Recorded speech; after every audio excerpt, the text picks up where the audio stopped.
আমার নাম সম্রাট। আবারও তোমাদের সামনে নিয়ে চলে আসলাম একটা নতুন গল্প।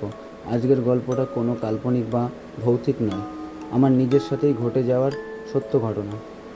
আমার বাড়ি বেদবেরিয়ায়। আমাদের একটা হরিবোল কীর্তনের দল ছিল।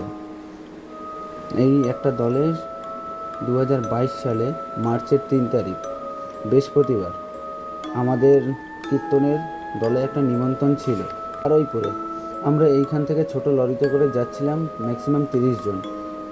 ওখানে গিয়ে দলটা ঢোকালাম মণ্ডপে ঢোকার পর প্রসাদ নিলাম, আবারও গাড়িতে উঠে আসছিলাম, কিন্তু আমাদেরকে বড় রাস্তায় নামিয়ে দিয়েছিল। আর আমার সাথে আমি ছিলাম আর আমার ঠাকুমা ছিল। ওদের বাড়ি আশেপাশে থাকাকালীন ওরা চলে গেছিলো বাড়িতে। আমি আর ঠাকুমা একা পড়ে গেছিলাম। রাস্তাটা খুব অন্ধকার ছিল, কিন্তু কী করব, আসতে তো আমাদের বাড়িতে হবেই। রাস্তায় কিছু দূর আস্তে আস্তে ম্যাক্সিমাম আমাদের কাছে 5-6টা কুকুর আমাদের ঘিরে ধরে রাস্তার মধ্যে। কিন্তু জানি না কী করব, বুঝতে পারছিলাম। কুকুরগুলো খুব চেল্লাতে থাকে। তারপর সামনে থেকে কেউ একজন আসে লম্বা করে, তারপর কুকুরগুলো চলে যায় ওইখান থেকে। আর কোনো মুখ দেখতে পাচ্ছিলাম না আমরা। তারপর সেই লোকটা খুব লম্বা ছিল। তারপর খুব ভয় লাগছিল। তারপর কোনো মতে আমরা বাড়িতে চলে আসলাম।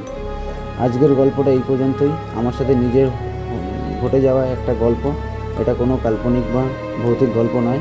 আর এরকমই ভিডিও পেতে চাইলে চ্যানেলটা সাবস্ক্রাইব করে রাখুন নেক্সট ভিডিওর জন্য। আর আপনাদের সাথেও যদি কোনো কিছু হয়ে থাকে, আপনি কমেন্ট সেকশানে এসে কমেন্ট করে দিতে পারেন। যে কিছু যদি হয়ে থাকে, তাহলে আমি আপনার জিনিসটা তুলে ধরার চেষ্টা করব।